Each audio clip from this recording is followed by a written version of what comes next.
예, 눈물의 기자회견, 감사원도 반격을 했습니다. 임기를 채우냐 마냐 여러 논란이 있는 전현희 국민권익위원장이요. 추석 연휴 전날인 오늘 감사원의 감사에 대해서 기자회견을 자청했습니다. 그리고 임기를 지키겠다면서 눈물을 흘렸습니다. 감사원은 신상 털기식 불법 감사를 즉각 중단할 것을 감사원에 강력히 촉구하기 위해서 이 자리에 섰습니다. 3주간의 실질 감사 기간 동안 먼지 털기식 감사에도 불구하고 위원장에 관한 특별한 위법성 문제점을 발견하지 못하자 감사 기간을 2주간 연장한 바 있습니다.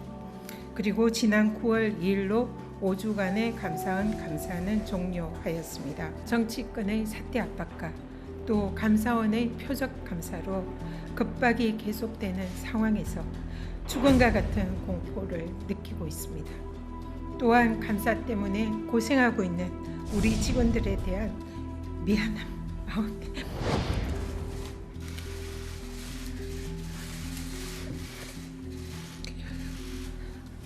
죄송합니다. 하루에도 몇 번씩 이 길을 계속 가야 하는지 스스로에게 묻곤 합니다. 감사원의 이번 감사의 의도인지 뻔히 알면서도 말입니다. 꽤 많은 눈물을 흘렸습니다. 전현희 위원장이. 감사원의 겁박과 사퇴 압박에 죽음과 같은 공포를 느꼈다. 그러니까 이도훈 의원님. 네. 기자회견을 자청한 이유는 왜 본인 찍어내려고 표적 감사한 거 아니냐 이 부분을 좀 주장하고 싶어서였던 것 같아요. 먼지 떨이식 감사에도 위법성 발견 못하자 감사기간 연장, 감사원의 겁박과 사퇴 압박에 죽음과 같은 공포 느껴. 이거는 행정기관의 기관장이 아니라 정치인의 정치 공세 그 성격이 더 앞선 거 아닌가요? 또 눈물을 왜 흘리시나요? 지금 기관장이라면은 저런 정치적 용어, 감상적 눈물이 아니라 이성적, 법리적 논리로 그 국민에게 다가가야 하는 거 아닌가요?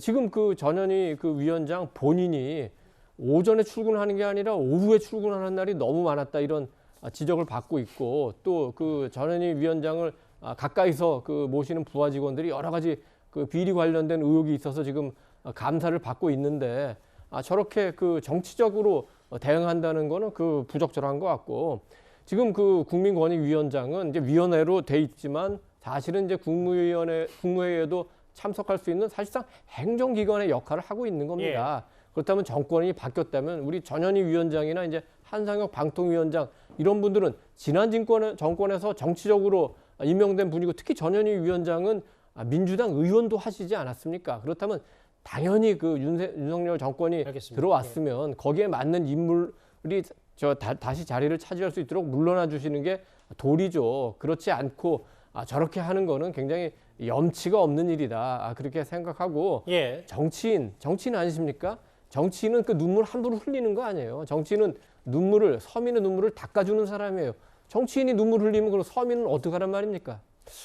이도훈 의원이 말씀하셨던 것 중에 전현희 위원장이 감사받은 것 중에 오후 출근 부분이 좀 문제가 됐다. 근데 전현희 위원장 측의 설명은 당시 세종시를 오가는 와중에 다른 기관장들도 그런 피치 못할 사정들이 있었다 이렇게 얘기를 하고 있거든요. 그건 사실 관계를 한번 반론하겠습니다. 김주일 대표님. 예. 이도훈 의원님은 어쨌든 눈물의 의미가 글쎄 부적절할 수도 있고 이 감사원의 감사에 대해서 공포를 느꼈다는 것 자체 먼지떨이식 감사 이 부분이 어떻게 저렇게 받아들일 수 있는지가 모르겠다고 하셨는데 어떻게 받아들이세요?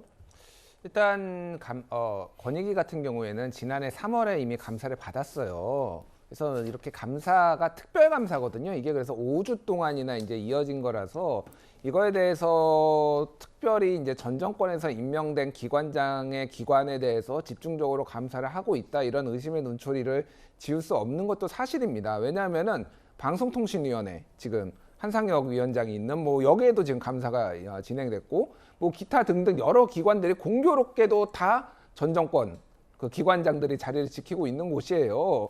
그러면은 이제 제가 말씀드리고 싶은 거는 이게 동일한 패턴입니다. 다 법과 원칙에 따라 말씀만 있는데 왜 그런 공교로운 일들이 다 벌어지고 있고 또 하나는 그렇다라고 한다라면은 많이 예를 들면 그런 거예요. KDI 같은 경우에는 홍장표 이제 원장이 물러났잖아요. 그때 소득주도 성장과 관련해서 전 정권에서 이런 걸 주도하는 사람이 KDI 있는 거는 맞지 않다라고 그 국무총리가 얘기를 해서 물러났어요. 그것도 부적절하다 논란이 있었지만은 그거는 이해를 할 수가 있습니다. 왜냐하면 경제 정책의 방향에 대해서. 근데 알겠습니다. 국민 권익하고 전 정권, 이 정권하고 뭐 국민 권익을 하는데 뭐가 차이가 있습니까? 지금 뭐 이동훈 의원께서 모렴치까지 말씀을 하셨는데 이렇게 압박을 하는 것 자체가 모렴치죠. 지금 전 정부에서 이를테면 뭐 환경부 블랙리스트 이거 가지고 얼마나 지금 국민의힘에서 뭐라고 했습니까? 무슨 말씀이신지 알겠습니다. 예. 이거는 글쎄요, 뭐 국민들이 판단하시겠죠.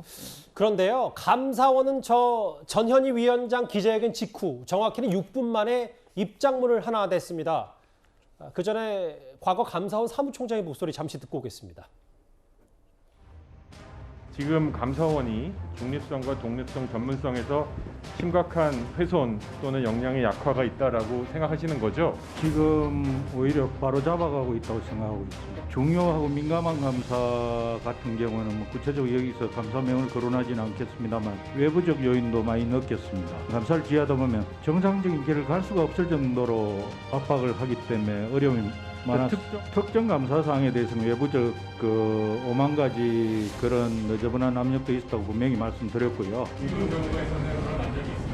지금 정부에서의 무슨 압력은 제가 받아본 적이 없습니다.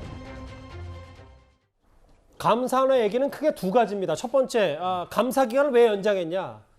전현희 권익위원장을 비롯해서 부하 직원들이 병가를 내면서 감사를 지연시키고 감사에 순순히 응하지 않았다. 자를 비워서 조사를 제대로 못했다. 이 이유를 바로 6분 만에 입장문으로 대신했고요. 다음 화면 또 있습니다. 또 감사원이 여러 얘기를 들여다봤더니 일부 부하 직원의 출장비 횡령 의혹이 드러났다. 글쎄요, 뭐 임기를 채우고 말고의 문제는 잠깐 차치하더라도 감사나 감사 결과 전현희 위원장의 밑에 직원들이 뭔가 출장비를 횡령했거나 혹은 고의로 감사를 지연시켰다면 이건 문제 아닌지 노 교수님은 어떻게 보세요? 글쎄 감사원과 국민권익위원회 대표적으로 공신력 있는 기관 아닙니까? 예. 근데 이 두 기관에서 이렇게 다툼이 있고 또 국민권익위원장은 눈물을 흘리면서 기자회견을 하고 또 바로 감사원이 반박을 하고 이런 건 참 어리둥절하네요. 진실을 모르기 때문에 뭐가 맞다고 지금 얘기할 수는 없습니다. 그런데 이렇게 오랫동안 감사를 해서 만약 저런 위법 사실이 드러났다. 그러면 보통 경우는 징계 청구를 하든지 아니면 뭐 위법 사실이 심각하면 뭐 수사 의뢰하든지 그런 거 아니겠습니까? 예. 뭐 그렇게 처분을 하든지 2주 동안 감사했는데도 아무것도 드러나지 않았다. 더 감사해야 한다면 사실은 좀 감사원이 좀 직무상으로 좀 능력이 뭐 부족했다고 봅니다. 노 교수님께 또 다시 한번 반론하자면 네. 감사원은 조사 당사자들이 병가 처리됐기 때문에 휴관했기 때문에 조사를 제대로 못했다라고 하거든요. 저도 좀 보니까 국민권익위원회에서는 예. 이미 그 해당 직원은 감사가 끝났고 감사 사실을 인정하고 뭔가 사인까지 다 했다는 거 아니겠습니까? 예. 그러니까 제 말은 너무 양 기관의 의견이 얘기가 다르다는 얘기입니다. 똑같은 얘기를 놓고. 팩트는 하나일 텐데. 그러니까 말입니다. 그러니까 좀 어느 것도 판단하기 어렵다는 그런 얘기입니다. 그런데 누구나 다 알다시피 이 본질은 결국 정권 교체에 있다는 거 아니겠습니까? 지난 정권에서 대통령 임명했는데 예. 정권 교체가 됐는데도 불구하고 기관장이 버티고 있다. 그것 때문에 일어난 일 아닙니까? 그러니까 만약에 이제 대통령제에서 저는 원칙적으로 이런 기관장들, 정무직 공무원들과 대통령 임기를 일치해야 한다고 생각을 하는데 그러나 지금 임기보장법 때문에 그런 게 있습니까? 지금 여야가 모두 의견하는 것은 대통령의 임기와 이 정무직 공무원들의 임기를 일치시키자. 법 개정까지 지금 발의됐다고 하는 거죠. 그러니까 빨리 여야가 조금 마무리해서 이 부분은 다 합의해서 정치적으로 마무리하는 게 옳지 않나요? 너무 이렇게 볼썽사나운 부분이고 다시 한번 말씀드리지만 감사원은 헌법기관이고 국민권익위원회는 국민권익을 지키기 위한 특별법에 만들어진 기관입니다. 이렇게 서로 갈등을 빚고 그냥 놔두는 것은 결국 여야 모두 책임이 있고요. 바람직하지 않은 일이라고 생각합니다. 출장비 횡령 의혹이 있다. 감사원의 얘기. 아니다. 반대쪽 입장은 이렇습니다. 증빙자로 다 될 수 있다. 그런데 현재는 병가를 냈다. 말이 안 된다라고 얘기를 하고 있어요. 글쎄요. 많이 엇갈리네요. 감사원의 주장에 따르면 이 감사를 무마하기 위한 공문서 조작 의혹까지 지금 불거지고 있다는 거 아니겠습니까? 그리고 본인이 최종 확인서를 낸 그 A 직원의 확인서 낸 감사는 전현희 위원장 업무와 관련된 것이고 그와 무관하게 수백 건의 출장에서 기차표나 비행기표를 예매했다가 그 출장비를 보전받고 표를 취소하는 방식으로 이 횡령이나 배임 등의 어떤 의혹들이 적용될 여지도 있다고 보는데 정작 본인은 10일 가까이 병가를 내면서 현재 감사, 개인 비위와 관련된 감사에는 응하지 않고 있는 상태입니다. 2주 중에서 10일을 병가 냈는데 당연히 감사를 연장할 수밖에 없다라는 주장에 저는 명분이 조금 실리고 있는 것 같고요. 국회 차원에서도 우리 노 교수님 말씀처럼 하루빨리 대통령 임기와 주요 공공기관장이나 정무직 임기를 맞추는 법안을 좀 통과시켜야죠. 이번 정기국회에서 주요 안건으로 다뤄줘야 된다고 봅니다. 하지만 일정 부분 정치권의 관행이라는 것이 있는데 언론 보도에 따르면 권익이나 이 방통위뿐만이 아니라 주요 공공기관에 문재인 정부 임기 말에 정말 많은 낙하산 인사들을 알박기 해놨다는 거 아니겠습니까? 박근혜 정부의 임기 말 인사에 대해서 낙하산이다 알박기다 하면서 각 부처마다 적폐청산 TF 만들어서 다 끄집어냈던 그 문재인 정부에서 임기 말에 보란듯이 낙하산 알박기 인사를 이렇게 우수수 강행한 게 지금과 같은 불행한 사태의 근본적인 원인이 아닐까 싶습니다. 일단 오늘 기자회견을 자청한 전현희 국민권익위원장 절대 물러나지 않겠다고 했는데 앞으로 논란은 더 커질 것 같습니다.